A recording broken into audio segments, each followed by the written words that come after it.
Olá, boa noite, sejam muito bem-vindos a mais um podcast Seja Ainda Mais Feliz. Hoje eu tenho uma convidada aqui muito especial, gente. Ela é uma fofa, uma querida, vocês vão querer levar para casa, mas eu vou levar primeiro. Né, Zenate, querida, ela veio de Joinville. Ela é muito conhecida, acho que não tem uma pessoa em Joinville que não conheça ela. Zenate de Oliveira. Ela tem mais de 40 anos da Donep, né, Zenate? Isso. Ela Desde o foi início. a criadora do apoio jovem, né? E é amada pelos jovens. Diz que Isso aí. onde ela vai, tem uma turma de jovens, assim, te seguindo, né, Isso Zenate? aí.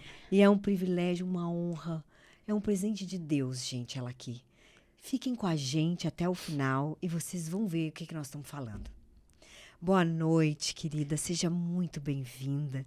Muito obrigada, viu? Muito obrigada mesmo por ter vindo de Joinville até aqui para nos presentear. Obrigada. Eu estou bem feliz de ter te conhecido e mais ainda de saber, né, que tu foi ativada pelo Senhor Amém. há 2 anos, né?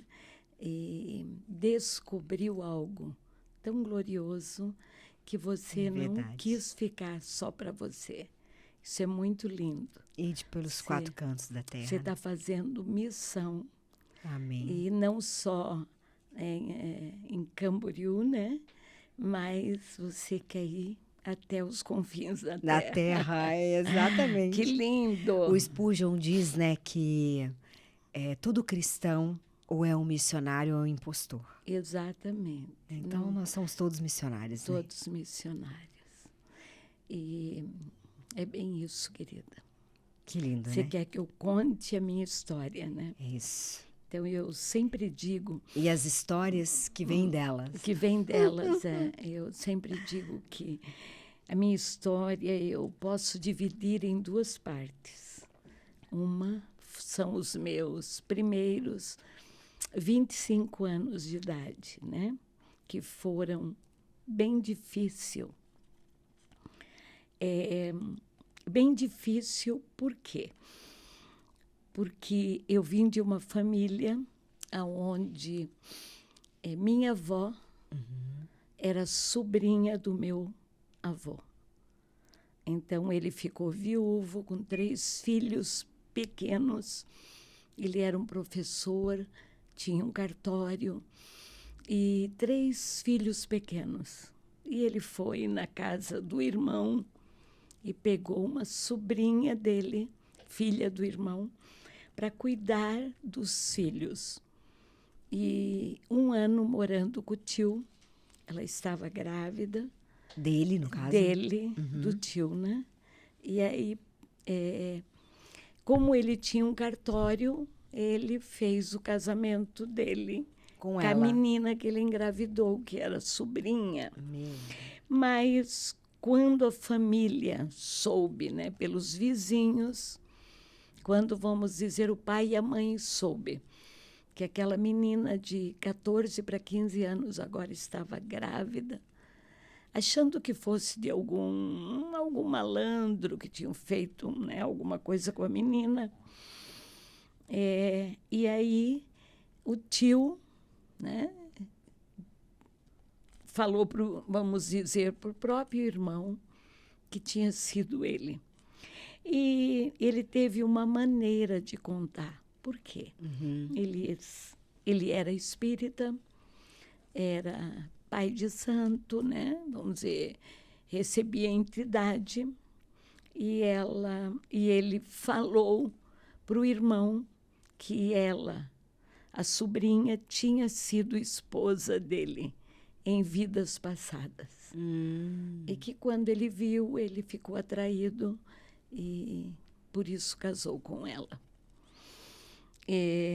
Engravidou-a, né? E para, vamos dizer, resolver o problema. Então, essa era minha avó paterna. Essa menina com o tio, né? Era o meu avô. Uau. Ah, uau! Mais disso, hoje, né? Na liberalidade que nós estamos vivendo, triste falar, mas que vem desde a liderança do nosso país, né? Querendo abrir mão para tudo. Pai pode, daqui a pouco, se relacionar com filha. Não, que isso não tem problema. Eu posso dizer que isso tem tanto problema, que isso veio uma doença na família. Meu pai e minha tia mais velha vieram são, mas os 4 filhos que esse casal, ela era uma menina, que esse tio teve com essa sobrinha, os 4 filhos depois, eram doentes. Escapou um, que seria abaixo do meu pai, porque aí, nesse período, ele, depois, com os meninos doentes, vamos dizer, o terceiro filho deste casal, que nasceu, ele perdia a mente. Ficava em hospital psiquiátrico 6 meses, 8, 4 em casa, 6 no hospital, 6 em casa. E eu o conheci assim. Aí os outros 3 nasceram e morreram antes de completar 18 anos. Os 3 morreram no ano que ia completar 18 anos. Não. Era uma menina e 2 meninos, né? Ela, eu lembro, falecida Arilda. Então, só os 2 primeiros que nasciam são. São. E o a partir do terceiro? O terceiro, são de mente. Sim. Mas ficava cismático e perdia a mente, né? Perdia de não ter condição de deixar ele em casa. O terceiro? Aí, o terceiro. Os 3 morreram. Os 3, eram 3 em seguida.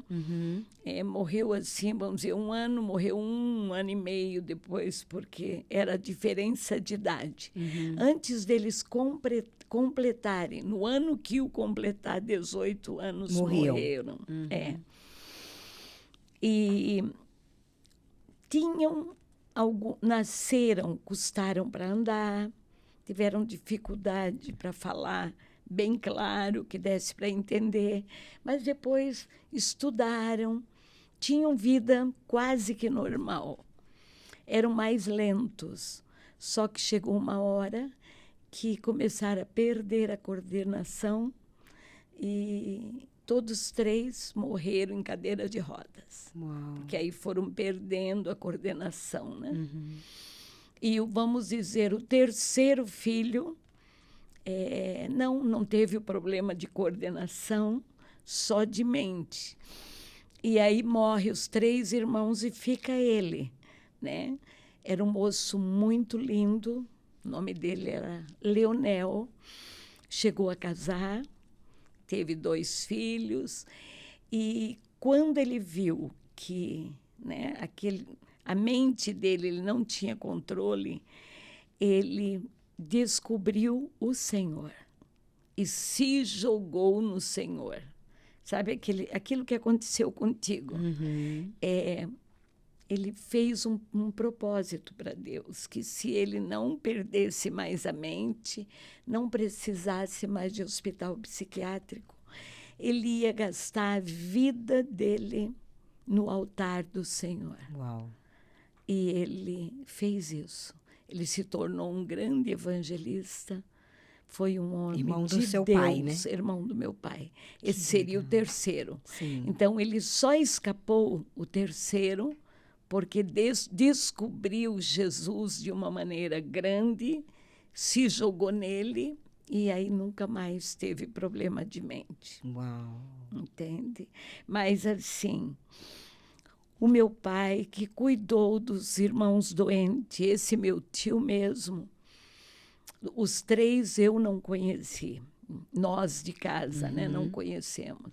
Mas esse que perdia a mente, eu lembro de ser uma menina de escola e chegar o carro da polícia com o meu tio dentro, esperando meu pai para levar para um hospital de louco em Curitiba, que não tinha em Joinville na época deles, né?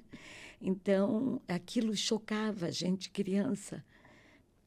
O tio está dentro do hospital, estava de camisa de força, dentro de um carro de polícia, indo para o hospital para ficar lá ficava meses lá. E aí, casado, eu lembro que aí meu pai praticamente assumia a família dele, tinha que cuidar dele no hospital e tinha que cuidar da família, né? Que já tinha uma esposa, já tinha uma filhinha. E desse problema, o meu pai cuidando dos meninos doentes, ele ouviu que provavelmente ele e os que ficaram vivos, os filhos teriam o mesmo problema. Ou, vamos dizer, olha, fique de olho que isso ficou uma doença genética, né? Porque... E aí, nós olhando a palavra de Deus, a Bíblia proíbe, né? Um tio se envolver com uma sobrinha. A Bíblia chama de incesto. Um pai com uma filha, um irmão com uma irmã, que é um incesto. Você vê a sabedoria, que é um pecado. Né? Então, tudo, querida, tudo sobre a vida está na palavra, né? Mas aí nós vamos quebrando princípios. E não é nós que quebramos, são os princípios que nos quebram, né? Aquilo que Deus deixou, não é por ruindade dele, né? Mas pelo amor dele. Ele nos ama tanto que ele diz, isso vai ter problema. Exatamente. Então, deixou o manual, não faça, né? Isso, ele deixou o manual. Então, está aqui no livro de Levítico, né? Colocando tudo para o filho não subir na cama do pai. Quer dizer, se seu pai tiver uma segunda mulher novinha, não se envolva com ela. Tudo está na palavra, né? Por quê? Pelas consequências que isso daria na família. Porque eu sei detalhes assim, né? E posso contar. Porque eu sou casada, o meu esposo é meu primo de segunda geração. O meu sogro era primo irmão do meu pai. Porque ele era o meu avô lá atrás tinha um irmão que ele pegou uma das meninas para ajudar ele e acabou se relacionando com ela e se tornou esposa dele, né? Mas esse irmão tinha uma outra menina que era um pouquinho mais velha do que essa, e essa menina é a avó do meu marido. Sim. Olha. Então, meu pai e meu sogro eram primo-irmãos. A gente diz primos de segunda geração, que a gente diz, né? E enquanto meu pai viveu, meu sogro nunca me contou. Eu sabia que tinha segredos de família, que ele me dizia, tem segredo de família que eu só posso te contar o dia que o teu pai for embora, se ele for embora antes do que eu. Eu sabia da doença, tudo da doença da família. Mas eu não sabia de onde vinha, por que a doença, né? Porque hoje, conhecendo a palavra, tudo tem um porquê. Nada, não existe não tem um porquê. Se eu olho num programa e eu vejo alguém roubou um carro, como aconteceu uma história, roubaram, alguém pegou um carro, botou uma arma na cabeça da mulher, dirigindo o carro, acho que você até viu essa... E, de repente, sai, ela disse, meu filho está dormindo ali. E aí, chorando, pegou a bolsa e demorou. E quando foi tirar o menino, engatou o pé dele no cinto. E aí os bandidos fecharam a porta e foram arrastando esse menino, né? Então ele morreu, assim, uma coisa triste.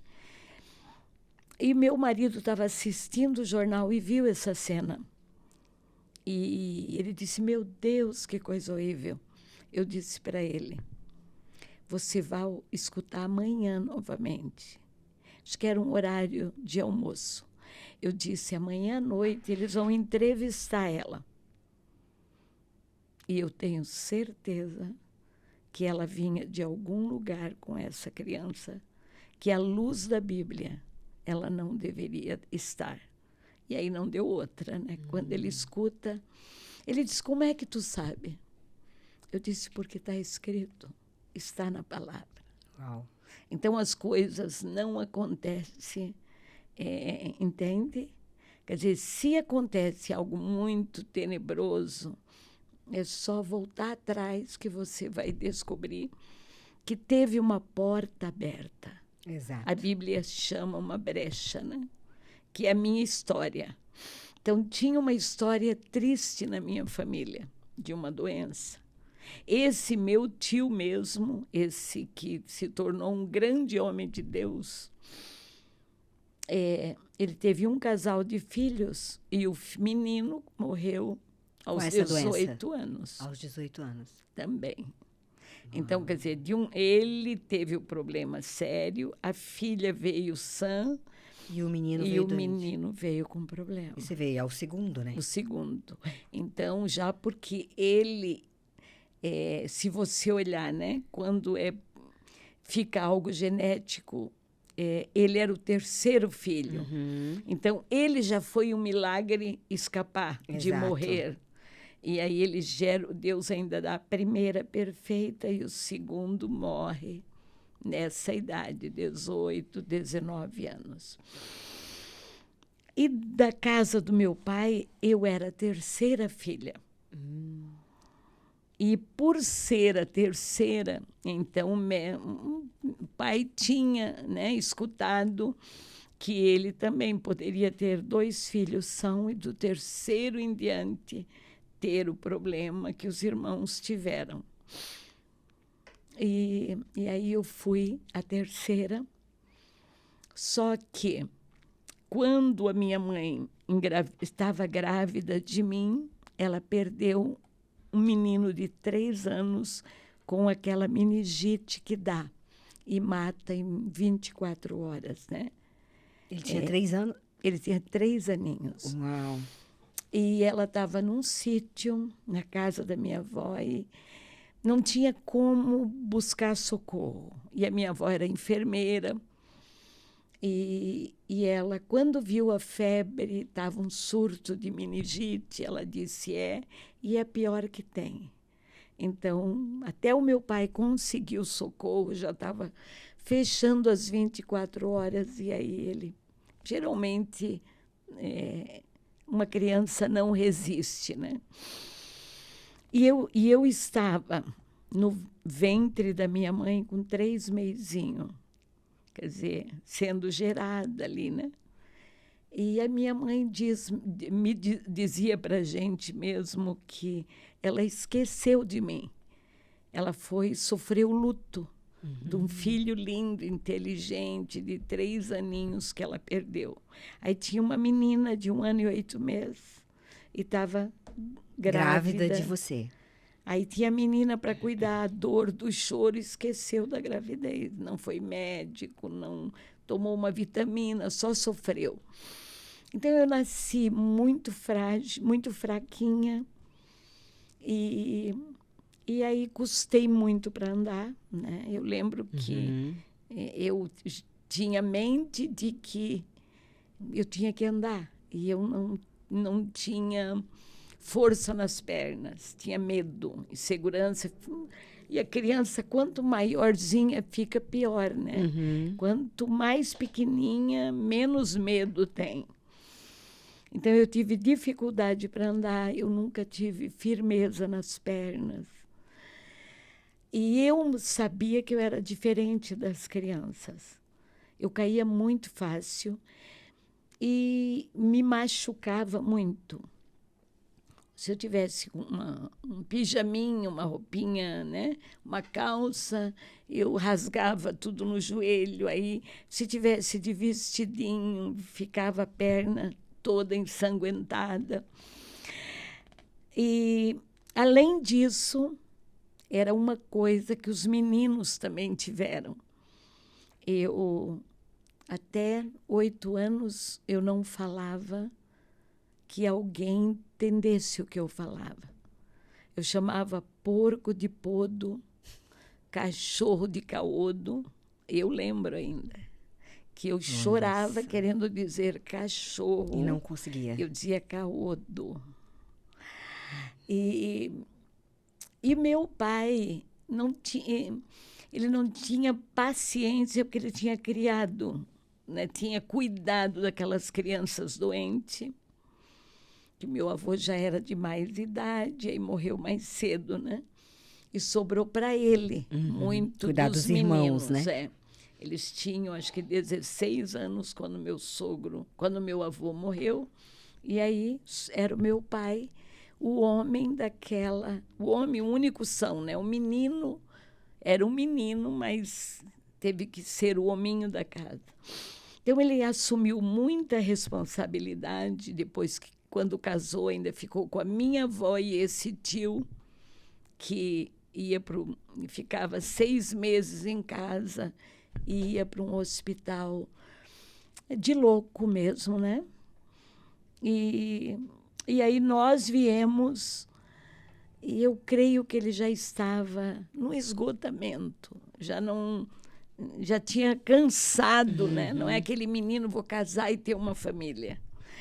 E aí eu, com a dificuldade de andar e depois de falar, então ele vinha, me dava assim, filho de diretor de escola, sempre foi muito bom em matemática, em português. Ele pegava, tinha um caderno e me mandava escrever as palavras com R. Agora leia repetido, a mesma frase, né? Todo dia aquelas lições enormes. E eu escrevendo e chorando, porque... Não conseguia falar. Você já escreve como você fala. Então, o medo de eu já escrever errado, já apanhar, né? Então, eu tinha que... Ai, tem o R, mas o R não saía, né? Então, era uma loucura. Mas,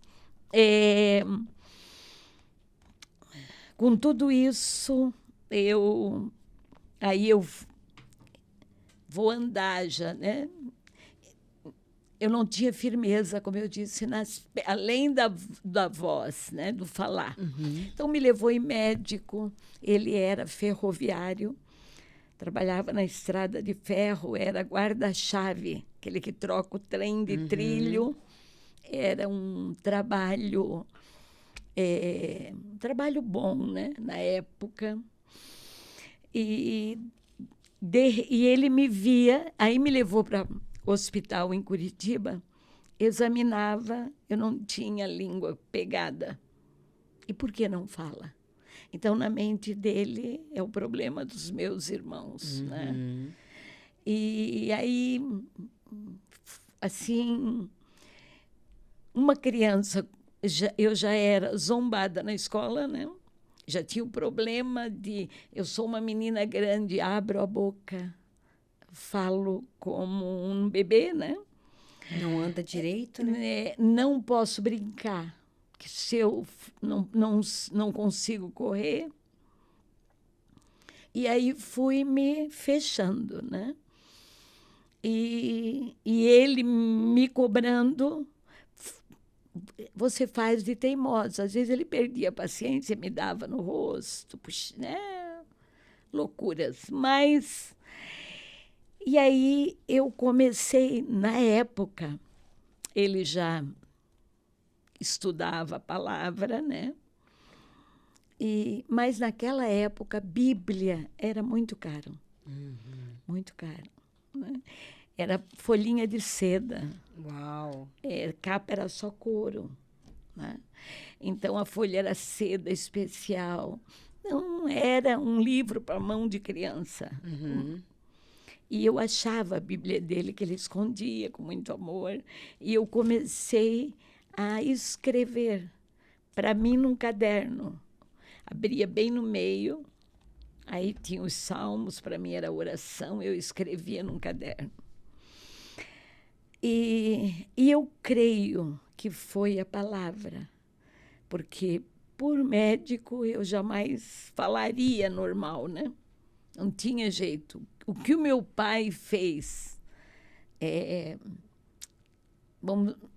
não tinha como eu não mudar e falar certo. No meio de pressão, mas assim, eu quero, fala. E não saía. Então, eu comecei a abrir a palavra e copiar no caderno e chorar e pedir para Deus. E um dia eu dormi, voltei e acordei falando R. Uau. E para mim isso foi a maior, entende? Eu lembro que eu pulava, ria, meu Deus, saiu, eu consigo dizer rato. Era ato. E não saía o rato de jeito nenhum. Não saía. Então, já foi, assim, a primeira experiência que eu tive, assim, né? Para mim, grande. Eu sei que eu devia ter ali os 8 para 9 anos.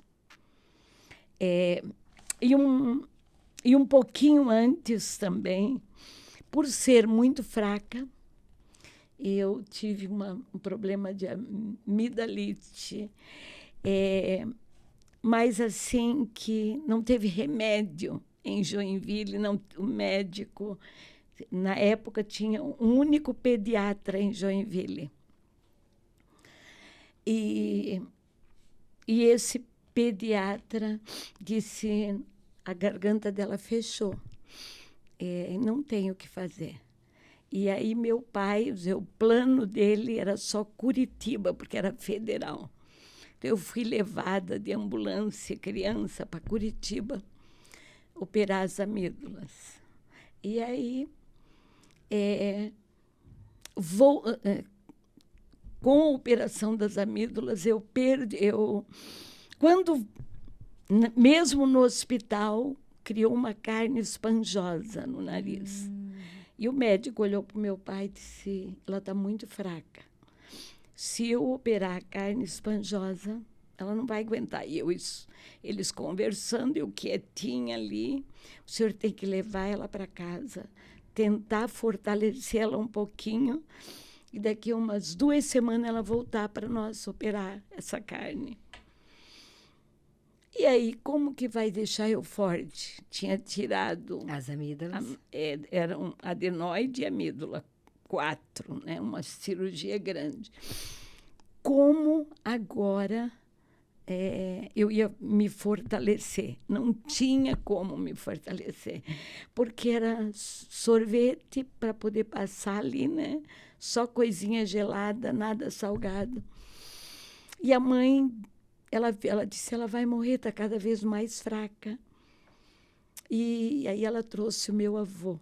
Sempre foi um homem que já conhecia Jesus, tinha sido médium muitos anos, e depois veio a conhecer a Cristo.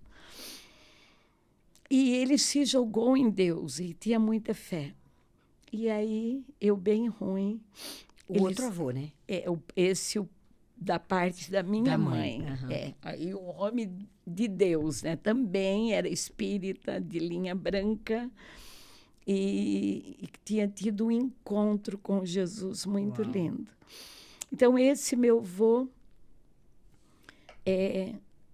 estendeu uma cobertinha e disse para mim, o vô vai ficar aqui do seu ladinho. O vô vai fazer uma oração. Olha a cena, né, para criança. O vô vai fazer uma oração e você vai dormir.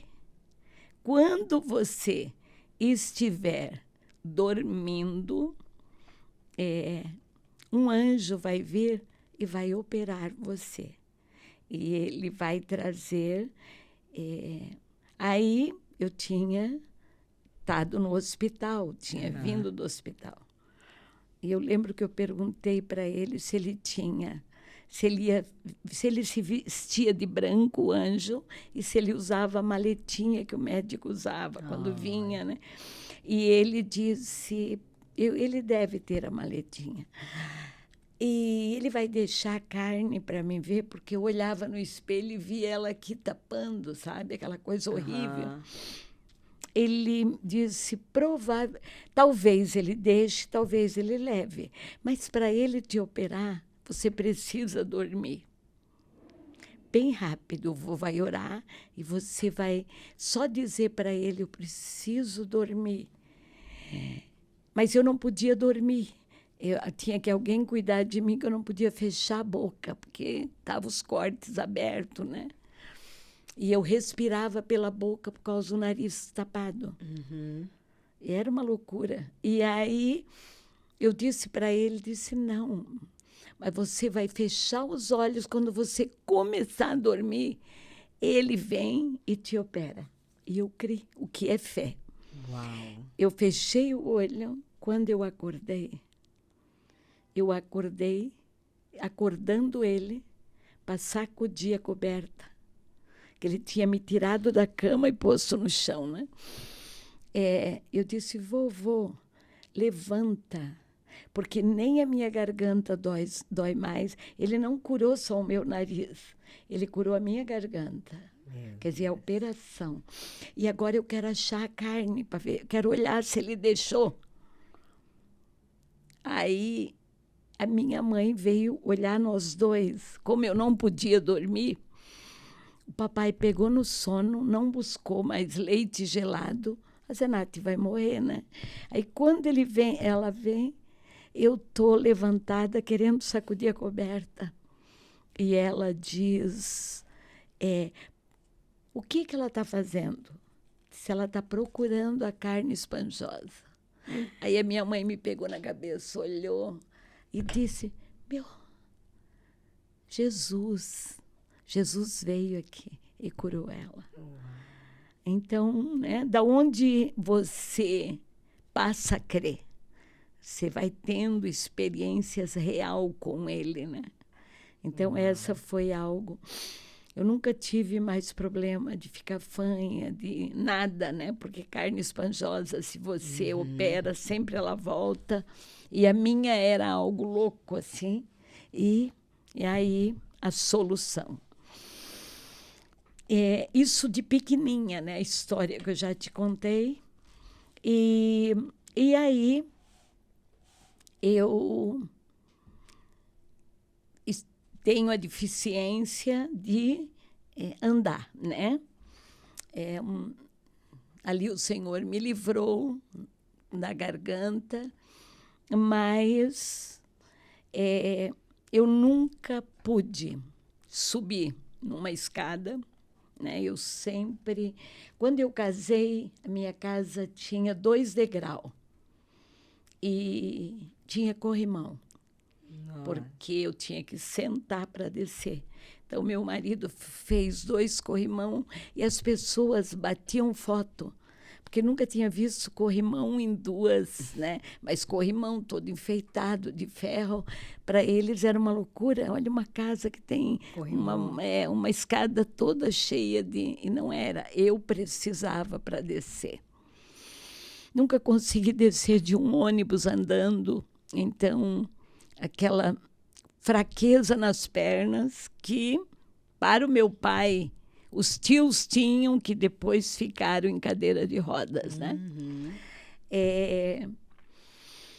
Dificuldade como criança. Como casei, né? Tendo essas dificuldades. Como eu já te disse, casei com um primo, né? Ele me conhecia desde criança. E ele sempre conta que um dia eles foram na nossa casa e como meu pai trabalhava na estrada de ferro, a gente morava sempre, tinha trilho na nossa casa, trilho de trem, ou na frente ou atrás. Nessa época tinha na frente da casa um trilho de trem. E para mim atravessar um trilho de trem, eu atravessava de 4, porque eu tinha que levantar o pé para pôr o pé no dormento, né? E aí eu não tinha firmeza. Se eu levantasse um pé, eu caía. A não ser que eu tivesse alguém para segurar. Né? E a pedra do trilho e o dormento. E aí diz que eu com roupinha bonita, roupinha de sair, e ele chocou aquilo. Ele tinha 12 anos e eu tinha, eu acho que 5, 6 anos. Então, cada vez que ele, com 16 anos, foi embora para Paranaguá, aprender mecânica de navio, e cada vez que ele via alguém da família, ele perguntava de mim. E aquela menina pequenininha, que deve estar grande, ela anda, porque né, eu vi ela atravessando um trilho de gatinho de 4 pés. E depois ele começou a visitar a nossa casa, e sabia da minha história e casou comigo. Então, tudo na minha vida começa logo depois de eu ter tido essa experiência, né, da cura do nariz.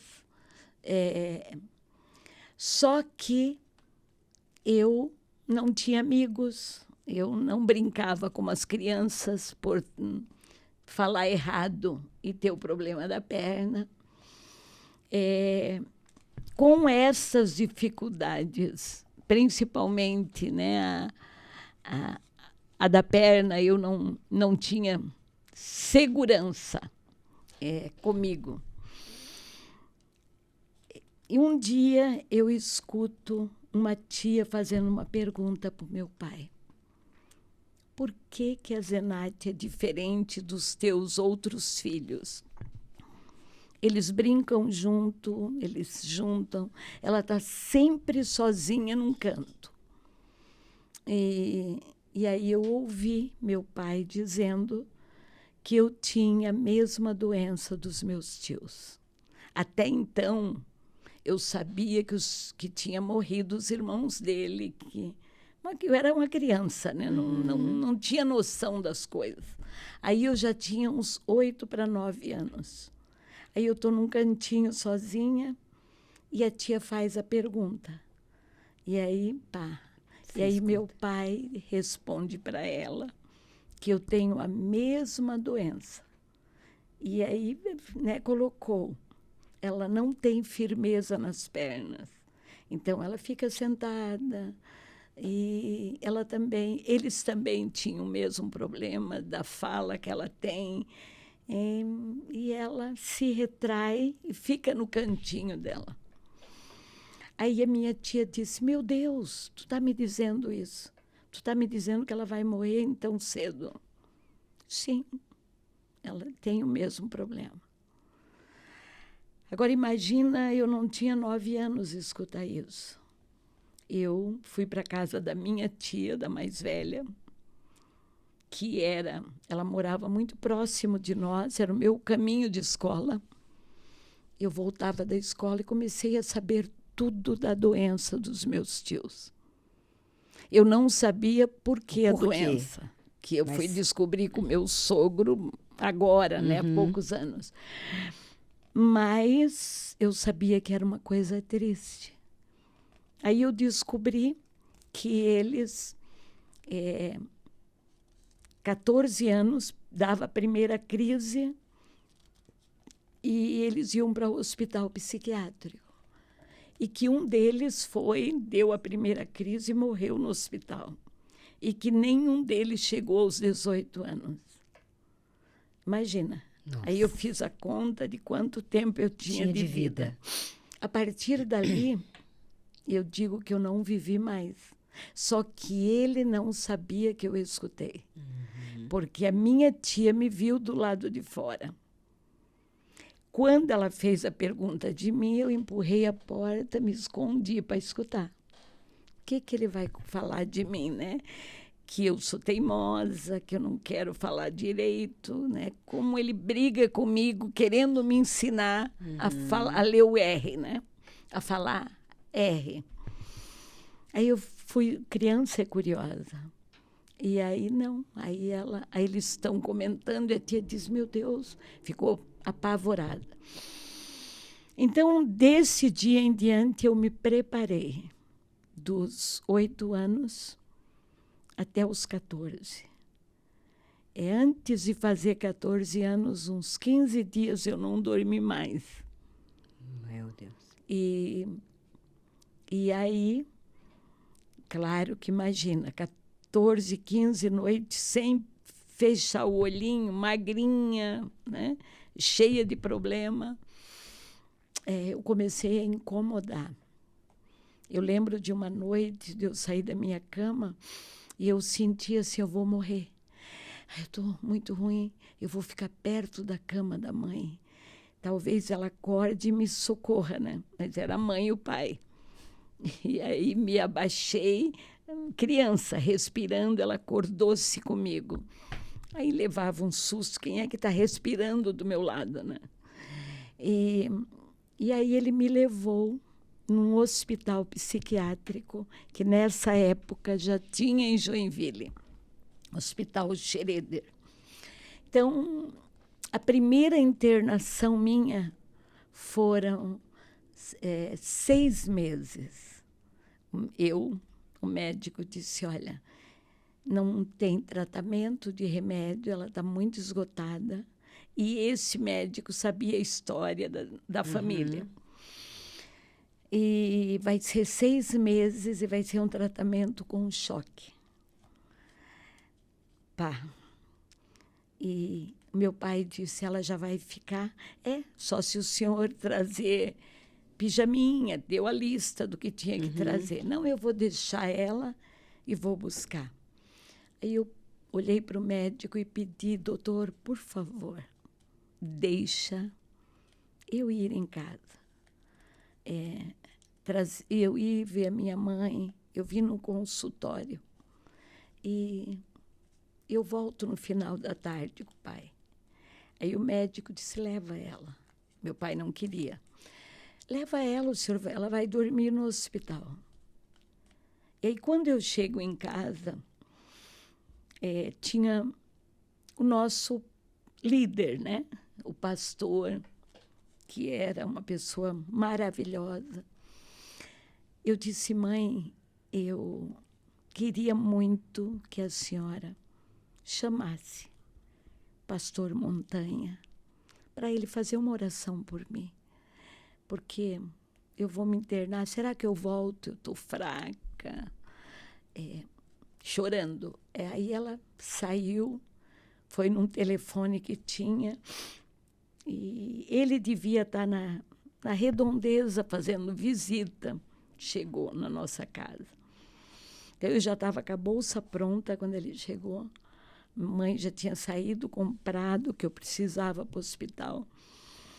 E aí eu me agarrei nele e disse, eu vou ser internada no Xereda e vou ficar 6 meses fazendo tratamento. Ele olhou para minha mãe e disse, não. Se ela for internada no Hospital Xereda, ela nunca mais vai ser uma pessoa normal. Ela não vai acreditar que ela é uma pessoa normal. Eu não aceito isso, não vou deixar. Aí meu pai escutou e disse, então, leva ela para a sua casa. Ela não nos deixa dormir, ela acende a luz, ela chora, ela anda dentro de casa, eu trabalho.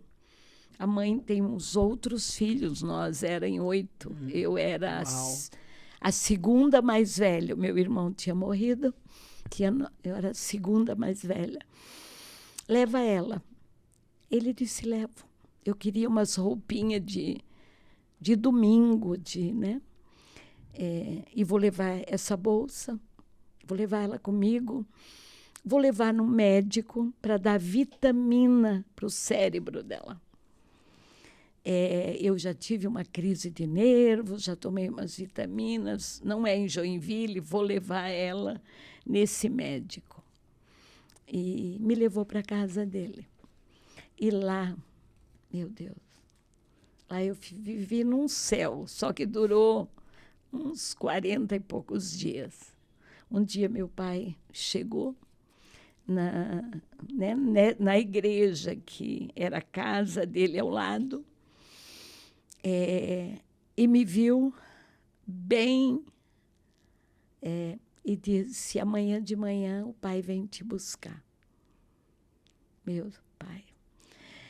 E aí eu disse, para a pessoa, para o pastor Montanha: o pai amanhã de manhã disse que vem me buscar. Ele disse: não, você não vai mais embora para a tua casa. Você está bem aqui, você já sabe bater máquina, na época de bater máquina. Você já está me ajudando a fazer alguma coisa na secretaria, você e a minha filha. Você vai ficar aqui, você está bem, e está tomando as vitaminas. Mas meu pai era bem durão, e aí no outro dia ele me leva para casa. O pastor disse: eu tenho 7, a Zenate não é peso. Eu queria ficar com ela mais um tempo, para ela ter certeza que ela está bem. Só que aí, quando eu cheguei em casa, meu pai tinha ido no Xereda, o médico, o doutor Xereda, e ele disse: então vamos tentar tratar ela com medicamentos. E aí eu tinha 4 tipos de remédio para tomar, quando eu cheguei em casa. E o pai disse: olha, para mim pegar esses remédios, eu deixei minha carteira de identidade. Na época era assim, né? Tenho que buscar depois, não era na hora. E veio de fora esse remédio e você vai tomar. Porque aqui não é a casa do pastor, mas você é minha filha e você precisa de tratamento. Como assim, né? Eu sei que você precisa. E aí eu comecei a tomar remédio controlado. Foi o que eu falei, né, no chá da Donep, que eu tenho um ruim quando eu escuto. Porque aí eu tomei dos 14 até os 25. Casei com 18, casei com o primo, né? O primo que me viu pequenininha, e quando me viu mocinha, disse para o pai: pai, eu vou cuidar dela. Ela já é uma menina muito sofrida, né? O pai disse: não, meu filho, ela toma remédio controlado, ela nunca vai poder ser mãe. Não, mas eu vou cuidar dela. Isso eu tinha 14 anos, aí eu disse: não, eu não tenho idade, vai embora, né? Toquei, ele morava em Paranaguá. Aí, quando eu estava com 16 anos, ele voltou, disse: olha, eu vou conversar com o teu pai e eu vou cuidar de você. Outra pessoa que não te conhece não vai cuidar de você. E aí eu vi que era algo assim. Eu fui conversar com esse pastor, que para mim era tudo, né? Foi alguém que me livrou de um hospital de doente mental. Mesmo que eu tomava remédio controlado, mas eu tinha me livrado de tomar choque. E por ele, jamais eu teria tomado o remédio controlado, né? Ele disse: mas o teu pai, com o terror da doença da família, na mente dele você tem o problema e ele está querendo te proteger, né? E aí eu disse para ele, eu ia falar para ele, né, do hoje meu marido, que estava me rodeando, e ele disse: eu vi que o filho do Urbano, que era o meu sogro, ele está vindo muito de Paranaguá e ele quer você. Eu já chamei ele, já conversei. E ele é o teu marido. Uau. Ele vai cuidar de você. Ele é o teu marido, não precisa ter medo. Você vai casar com ele, eu vou abençoar e ele vai cuidar de você. Mas o que eu escutava dos médicos que me deram remédio, né? Então, ali eu já estava 4 anos tomando remédio controlado. Doutor, eu queria deixar o remédio. Não. Esse remédio vicia. Você hoje é uma eterna dependente. Vai tomar o resto da tua vida. Se parar, você não dorme mais. Você vai começar a tremer. Teu corpo vai pedir. E aí eu tomei 11 anos, porque foi dos 14 aos 25. Uau. Aí, nesse período, na lua de mel, eu engravido. Porque naquele tempo, né, mãe, existia um tabu, uma parede muito grande, né, entre de explicar o que ia acontecer após o casamento. E aí eu engravidei tomando essas drogas fortíssimas. 4 meses depois do casamento, eu comecei a ver a bolinha que eu contei para vocês. Era bem magrinha, deitava, botava a mão, dizia, meu Deus, tô com uma bolinha, parecia um ovo. E outro dia estava maiorzinha, crescendo. Digo, pá, além de eu ter o problema, que eu não tenho firmeza nas pernas, eu devo estar com tumor. Era a época assim que o câncer estava começando a história de tumores. Aí, além de tudo, eu chorava pela bolinha. Digo, mas eu não vou contar para o Zizi, né, que era o meu marido. Uhum. Porque ele já sabe que eu tomo remédio. Agora eu vou contar que estou com mais um problema, eu vou esconder. Aí eu comecei a ir no mercado e desmaiava. Mas era o problema que eu tinha, né, que não tinha firmeza nas pernas, que às vezes andando, querendo andar um pouquinho mais rápido, travava. Aí eu tinha uma dor e essa dor me fazia eu desmaiar. E aí contaram para o meu marido. E aí nós dois sozinhos, morando em Paranaguá, da família, ele chama a esposa do patrão para ir na minha casa, na nossa casa. Você podia vir aqui? Eu tenho que ir para um navio trabalhar. E aí contou, estou muito preocupado. E aí ela veio, disse, né? Eu sei que tu toma remédio, o que mais? Aí ele disse, ela está com uma bolinha, uma bola grande já, no lado esquerdo. Aí mandou eu deitar, eu tinha mostrado para ele, aí ela botou a mão. Ela olhou para mim e disse, quando você menstruou a última vez? Eu disse, eu casei? O que é isso? Eu casei? Quer dizer, mexeram na caixinha, eu casei, eu achava que depois que casou não menstruava. Aí eu disse aí ela começou a rir, aí disse, não, Zenate, tu tá brincando. Então tu não menstruou mais? Não. Aí, 4 meses. Você está grávida de 4 meses, você é um bebê. Só que tu é muito magrinha, a bola está de um lado, dá para sentir o bebê. Do lado esquerdo, da tua trompa esquerda, depois vai bem para o meinho, aí começa a barriguinha a crescer. Aí liga para o médico dela, rindo, né? Já ligou. E ele diz, traz a menina aqui, vamos olhar. Aí riu um monte comigo e disse, é um bebê, o neném grande, na trompa esquerda, provavelmente um menino, quase 99,9 que é um menino e tal, parabéns. E na hora que eu estava descendo da maca, eu lembrei, aquilo veio assim, mostra o remédio que você toma. Na bolsa, né? Eu já usava ele na bolsa. Aí tirei da bolsa e mostrei para ele o remédio. Aí ele desesperou, né? Botou a mão na cabeça. Disse, você toma desde quando? Digo, não, eu não posso parar. O médico disse que eu não posso parar, que aí eu não vou dormir mais. E eu tinha passado aquele, né? Agora que você começou a tomar, se parar, você não dorme mais.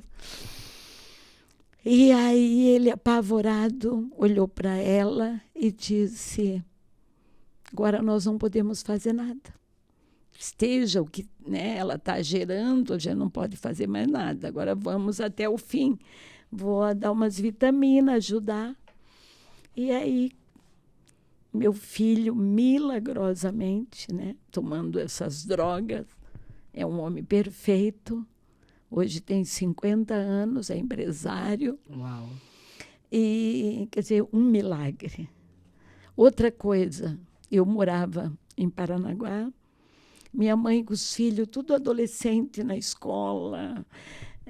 Eu era a segunda mais velhinha, né?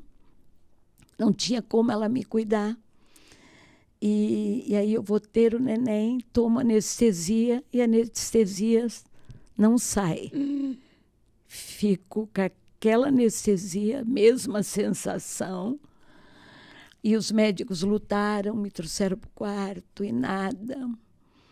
E aí ele já sabia, né, que eu tomava remédio, ela contou, bateu foto da minha casa, mostrou que eu não... como eu era. Aí o médico disse que ela não podia nem ter engravidado. Primeiro, disse, né, ela não podia ser mãe, e agora?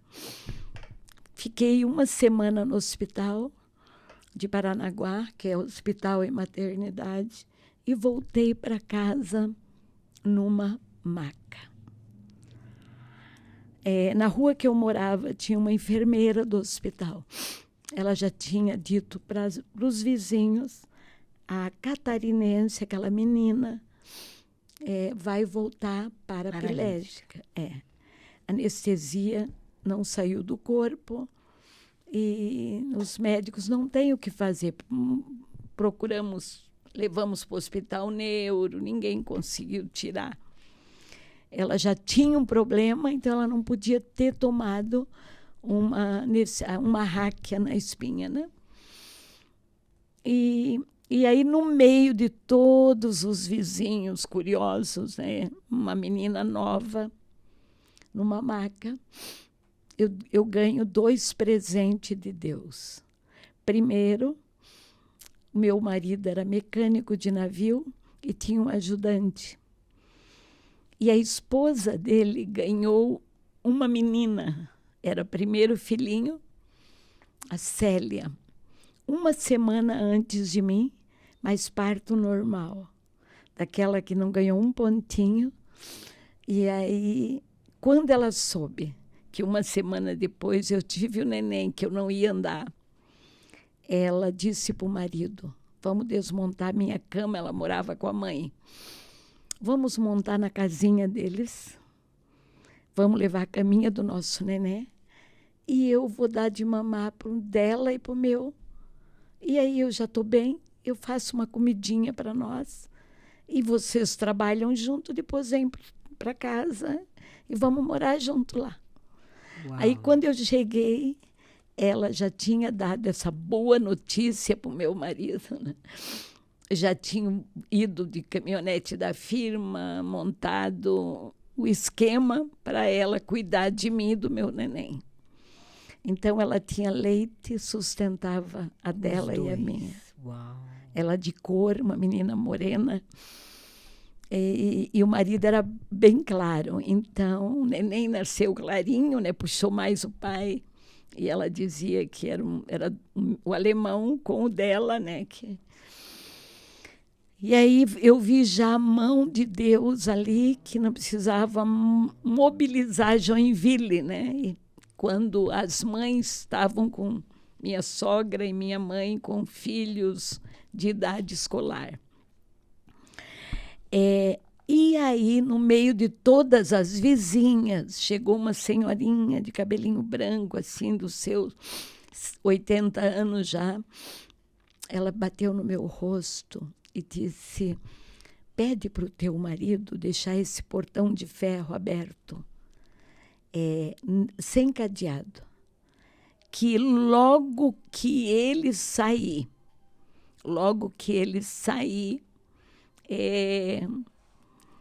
eu vou entrar e vou orar por você. E eu vou até o fim. e essa anestesia vai sair do teu corpo. Então, ela ficou comigo 41 dias fazendo essa oração, todo dia de manhã. A Célia cuidando do meu filho e eu, daquele jeito que você ganha anestesia e fica, né?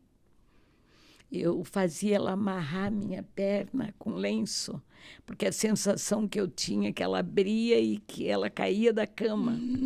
Porque E você aí não sentia, né? Eu não sentia. Para mim, elas eram enormes e elas abriam e caíam da cama, né? Aí ela dizia, eu amarrei, tá? Se a sensação for que ela saiu da cama, ela tá direitinho. O dia que fez 41 dias, pessoa de idade, ela dizia que o resguardo era 41 dias. Ela disse, hoje eu vim em jejum e eu disse para Jesus que eu só vou sair daqui quando você sentir a sua perna. Uau. E eram 12:30 e pouco. Eu lembro que, deitada, ela chegava, botava travesseiro, levantava um pouquinho a minha cabeça. E aí eu vi que ela... eu digo, meu Deus, ela está tantas horas, ela é uma mulher de idade. E aí eu mexia o dedo e vi que mexi um dedinho do pé, o grande. Eu disse, bati nela, disse, irmã Maria, eu estou sentindo que eu estou mexendo o meu pé. E aí ela, orando com uma fé, botou as minhas 2 pernas para fora e começou em nome de Jesus. E saiu anestesia. Uau. Eu digo anestesia. Foi algo maluco. Depois de 41 dias, sem explicação médica, assim como ela ficou com a oração, aquilo desapareceu. Ela não pediu a Deus o resto, porque uma mulher de idade, quer dizer, ela nunca notou que a minha escada tinha corrimão, porque eu tinha um problema nas pernas, ela não sabia disso. A oração dela era para sair anestesia. E a anestesia saiu. Saiu, e aí dentro de casa, alegria, meu Deus. Fraca, né? Porque aí tu tem tontura e tem que ficar. Mas com a menina me ajudando. E só que, acho que 2 dias depois, eu digo agora, já estou mais fortinha, vou tirar o neném da cama. Aí já estava um nenenzão, né? Porque mamando na mulher forte, ele estava um bebezão. E aí, feliz, eu vou pegar ele pela primeira vez no colo, né? Quando eu levantei, eu derrubei ele na cama. Aí eu lembrei que antes um pouquinho de ter o neném, eu vi que não só as minhas pernas estavam com dificuldade, mas que já também tinham dificuldade, mas no último mês de gravidez eu já não aguentava mais. Eu ia fritar um ovo, eu derrubava a frigideira, coisa assim pequena. Mas eu escondia, segurava com o braço, é a mão que não tem firmeza. Quebrei muito copo meu, derrubava segurando e caía da mão. Aí, quando eu não tive firmeza com ele, eu digo, uau, além das pernas, os braços, aquilo que eu notei ali no final, tá? E aí, a partir dali, aí eu já tinha que sentar num sofá, botar ela vinha, botava o neném numa posição, porque aí eu já não tive mais confiança de ficar de pé com ele, não tive confiança. Isso começou aí, e para nós não detalhes, chegou um ponto que meu marido teve que fazer o acerto com a empresa e dizer, não tem mais condições de nós morar aqui. Você está ficando assim debilitada. Tem um menino, né? Agora já, na época ele já estava com 3 aninhos.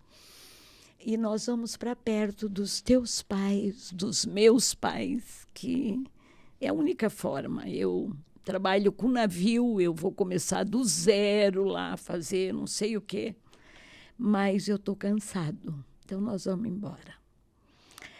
E aí viemos embora. Ele fez o acerto na empresa, viemos embora. O patrão dele entendeu, né, que não tinha condição. E aí ele construiu uma casa em Joinville, porque nós tínhamos uma casa boa, ele trabalhava anos com um acerto, construímos a nossa casa em Joinville, e eu não pude morar nela. Aí fiquei morando com uma irmã que não tinha filhos.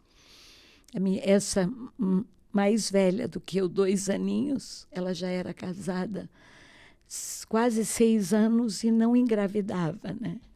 E aí ela me viu muito doente, com o neném de 3. Eu vou cuidar dela a hora que ela for embora. Talvez eu tenha... O marido é novo, case de novo e deixe o menino comigo, né? Uhum. Então, aí fui morar com ela. Só que por que nós resolvemos vir de Paranaguá? Eu tomava os remédios, e aí o remédio de evitar neném não funcionou, eu creio, que aí eu engravidei. De novo? De novo. Ele tinha 3 aninhos, quase 3 aninhos, e aí eu comecei a piorar a mão e tudo. A mulher sabe, né? Aí fui no médico. Ele disse, era o único ginecologista em Paranaguá. Ele disse, eu não te pego. Quase morri. Você não tem parto normal. E, de novo, eu me vi grávida e eu digo, se eu contar, eles vão me dar remédio para mim perder. Escondi do marido. E aí, quando ele percebeu, né, que alguma coisa, ele disse, vou chamar a Mariana, vou te levar no Tornilo. E aí cheguei lá, ele disse, não te cobro, devolver o cheque da consulta. Eu vou te dar um conselho. Eu sei que você é cristã, você não vai aceitar abortar. Mas dificilmente você vai ter esse bebê, você vai morrer, que foi o que eu não contei, porque aí fica muito grande, né? Uhum. E aí aí fomos embora para Joinville, aí fui piorando, aí grávida, fui para a casa da minha irmã, né? E tive a minha filha. Para mim me aguentar em pé, ficar em pé, eu tomei tanto hormônio, injeção de hormônio. Louco. Primeiro, eu estava de 6 meses, o médico que me pegou em Joinville ia fazer eu abortar. Uau. Aí me internou, era 5 meses, e uma enfermeira me falou o que ia acontecer, né? Ela disse, eu vou te preparar, vou te botar uma injeçãozinha para ser... Eu disse, preparar do quê? Por quê? Aí ela disse, você não sabe? É que o bebê está fraquinho. Se esperar até nascer, você vai morrer, você e o bebê, e o seu marido quer salvar você. Então, é a única coisa que nós vamos poder fazer. Aí eu disse para ela, tira o elástico. Ninguém vai fazer isso. Vai morrer nós 2, mas ninguém vai fazer isso comigo. Aí tirou o elástico, o médico veio e disse, olha, eu expliquei a tua situação e o teu marido queria você. É o amor dele, ele queria você. Eu disse, não, pode chamar ele, eu quero ir embora. E aí a minha filha veio, né? Aí daquele dia em diante ele disse, eu não sei o que vai acontecer, mas eu vou te dar, você vai ter que tomar para respirar. Eu tinha muita falta de ar. Aí tomei muito hormônio. Ela nasceu... Saudável. Ela nasceu... Quando chegamos em casa com ela, que a minha mãe foi tirar a fralda, ela estava menstruada, o neném. Um ratinho pequenininho, vinha tudo de fora. Eu vi, eu não deitada, não andava mais. Quando ela viu, ela só botou assim, olhou para minha irmã. Eu disse: que foi, mãe? Nada. É que tu tomou muito remedinho, nós vamos levar ela lá no pediatra. Aí, quer dizer, olharam, não era sujeirinha, era como se fosse menstruação. Uma coisinha de nada. E aí o médico olhou e disse: e vai vir talvez mais um mês, daqui a um mês de novo, até ela ter uns 3 mesinhos. É pelo hormônio que a mãe, para a gente mantê-la em pé com vida, aconteceu isso com a neném. Minha filha hoje é linda, perfeita. Uau! Que é só Deus, né? Milagre, Só né? Deus.